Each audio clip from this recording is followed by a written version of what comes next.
ষাট 65 টাকা আছে না? আপনার এই ঘাসের পাশাপাশি আর কিছু খায়? দেয় দেয় বুসি দেয়, খৈল বুসি খায় নাকি? বুসি দেয়, তারপরে আডা দেয়। এটা 9 লাখ টাকা, এটা 9 লাখ টাকার বিল্ডিং 1965 সালের, বুঝছেন লিটন ভাই?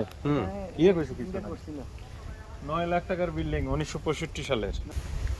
এটা হলো হবিগঞ্জ গ্যাস ফিল্ড। যথেষ্ট সুন্দর ফুল গাছ এবং যে পরিবেশ অনেক গুছানো। এটাই সারি সারিভাবে পাতাবাহার ফুল গাছ লাগানো আছে হবিগঞ্জের গ্যাস ফিল্ডে। এই হরিণগুলোকে লালন পালন করা হয়। আর অবশ্যই এখানে অনুমতি নিয়ে আসতে হয়, অনুমতি ছাড়া এদিকে আসা যায় না। কর্তৃপক্ষের অনুমতি নিলে দেখার সুযোগ আছে। এই যে আমাদের রুবেল ভাই আজকে আমাদেরকে এখানে আমন্ত্রণ করেছেন। রুবেল ভাই, আপনি তো প্রায়ই আসেন, কিন্তু আমাদেরও আসা অনেক ভালো লাগছে। অবশ্যই, কারণ আপনাদের আমি ইনভাইট করছি একটা সৌন্দর্য একটা জিনিস দেখার জন্য। আর রুবেল ভাই আমাদের অনেক প্রিয় মানুষ এবং অনেক আন্তরিক মানুষ। এটাই যে হরিণগুলো আছে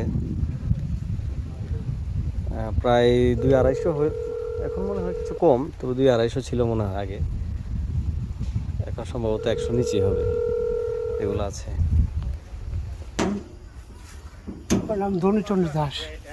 আপনার বাড়ি কোন জায়গায়? বাড়ি বাগাসুরা। বাগাসুরাতে না? আচ্ছা, এটা কয় বছর ধরে আপনি দেখাশোনা করতেছেন? আমি না তো, আরেকজন আছে। আপনি কি করেন? আমি যেন রেস্ট হাউসে পরিষ্কার করি। আচ্ছা আচ্ছা, কয়টা আছে এখানে হরিণ এখানে বর্তমানে? আছে 60-65 টাকা আছে না? আপনার এই ঘাসের পাশাপাশি আর কিছু খায়? দেয় দেয় বুসি দেয়, খৈল বুসি খায় নাকি? বুসি দেয়, তারপরে আডা দেয়, আচ্ছা চুলা বুট দেয়, আচ্ছা।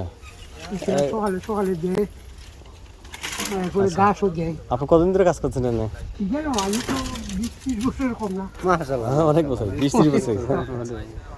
এই যে আমাদের সাথে আছে আমাদের জিল্লু ভাই।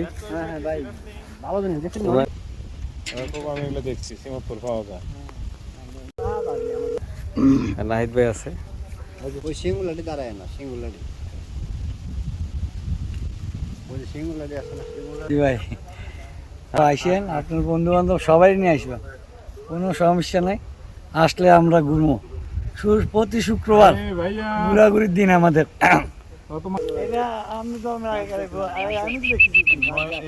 আজকে আমরা এখান থেকে চলে যাব।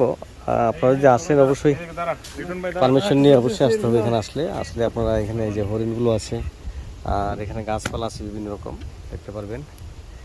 এই যে হরিণগুলো ঘাস খাচ্ছে, যে হরিণগুলো দেখতে পাচ্ছেন এগুলো আপনি দেখতে পারবেন।